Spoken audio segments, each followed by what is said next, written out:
Yeah, one of the things that people always have um, trouble with when it comes to setting their goals is the little failures. And there's always little failures as you move along in the process. What you want to do is you want to make sure that you're learning from the failures, and that's called a learning loop.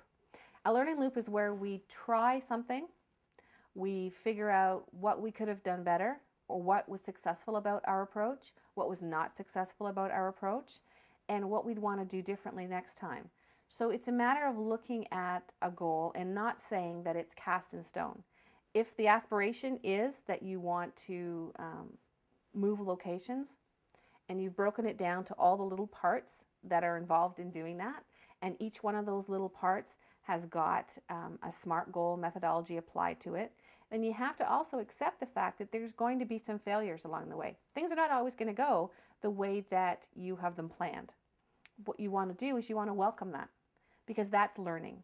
And when you put a goal in place and there's a little bit of a problem with it, have the attitude that, okay, that didn't work so well, we're going to see how we can do that a little bit better.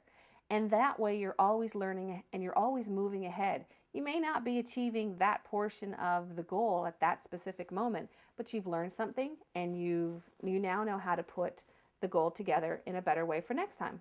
So that's really important, is the understanding of how a learning loop actually contributes to your success. Because if you are always learning, and if what you're looking to do is to ensure that you don't make the same mistakes the next time you do another kind of goal, then it's the learning that's really important, and giving yourself permission to be in that space. Permission to make mistakes, permission to learn from those mistakes, and permission to forgive yourself for it. We tend to not do that. Oh, I've made a mistake. I can't possibly move ahead. I don't know what I'm doing. All that's just really negative self-talk, and that just gets in your way. So what you want to do instead is, you know what, that didn't work out so well. We're going to try something a little bit different next time, and make that part of the process. Expect that to happen. So when goals are put in place, expect that there's going to be failures. There's going to be things that are going to get in the way, most of which you're going to have no control over. Some of them may be related to other people's parts in your goal. Some of it may just be that you got it wrong this time. You didn't think it through exactly right. But that's okay, because now you know more to move forward with for the next time. So whenever I talk to my clients about working with goals, we always talk about what's going to go wrong. Where are we going to run into some troubles, and what haven't we thought about? And when that does happen, how are we going to deal with it? Because learning to deal with the failures is as important as learning to celebrate the successes. Both are learning, and it's all about learning. It's not a static thing. No goal is static.